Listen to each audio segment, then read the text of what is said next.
امام سفیان ثوری رحمہ اللہ، ایک دیوار ہے، دیوار کے اندر انہوں نے ایک اینٹ رکھی ہوئی ہے، اس کے اندر ایک پرچی رکھی ہوئی ہے، کیا کرتے ہیں اس اینٹ کو نکال کے اس پرچی کو پڑھ کے رونا شروع ہو جاتے ہیں، اور روتے روتے اس پرچی کو دوبارہ ویسے رکھ کے اوپر اینٹ رکھ دیتے ہیں، دیوار کے اندر پھر اینٹ کو رکھ دیتے ہیں، پھر کیا کرتے ہیں جا کے اللہ کے حضور سجدہ ریز ہو کے اسی کی بندگی اسی کی عبادت کرتے رہتے ہیں۔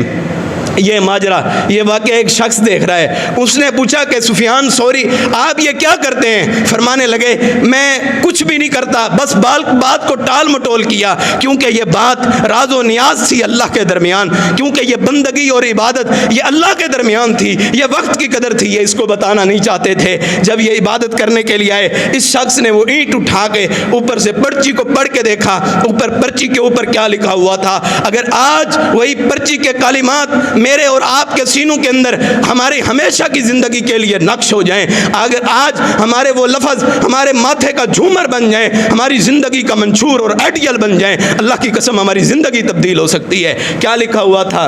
اے سفیان ثوری، اے سفیان ثوری، کچھ ایسا عمل تو کر لے کہ کل قیامت کے دن اپنے رب کو منہ دکھانے کے تو قابل بن جائے۔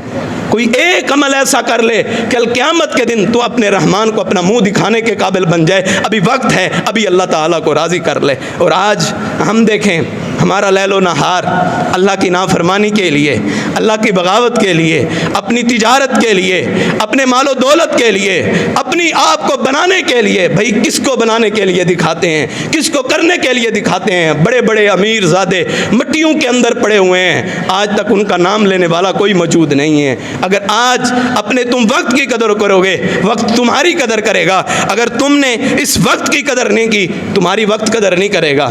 حدیث ہے، بہقی کے اندر یہ حدیث موجود ہے، رسول کائنات صلی اللہ علیہ وسلم نے فرمایا کہ روزانہ سورج نکلتا ہوا یہ پیغام اور یہ دعوت اور یہ اعلان کرتا ہے، لوگو آج میں نکل آیا ہوں، میں نے کل نہیں نکلنا، لوگو میں آج نکل آیا ہوں لیکن میں نے کل نہیں نکلنا، میں نے کل نہیں آنا۔ آج تمہارے اوپر یہ فرض بنتا ہے کہ تم میرے سورج کے نکلنے کی لاج اور قدر کر کے میرے اللہ کو راضی کر لو۔ ابھی سجدے کے موقع ہیں، ابھی اللہ کی بندگی کے موقع ہیں، یہ روزانہ اعلان کرتا ہے۔ وہ دن گزرتے جاتے ہیں، گزرتے جاتے ہیں، گزرتے جاتے ہیں، داڑیاں سفید ہو گئی ہیں، جوانیاں بڑھاپوں کے اندر تبدیل ہوتی جا رہی ہیں، جوانیاں ختم ہوتی جا رہی ہیں، لیکن ہمیں اپنے دنوں کی فکر ہی موجود نہیں ہے۔ یہ دن جو گزر گئے ہیں یہ دنوں نے واپس نہیں آنا، لیکن جو اگلے دن ہیں، اگلے دن ہیں، مومن کا تو ایک ایک منٹ قیمتی ہوتا ہے، مومن کی سانسیں ایک ایک منٹ ہوتا ہے، مومن کے ایک ایک لمحات بڑے قیمتی ہوتے ہیں۔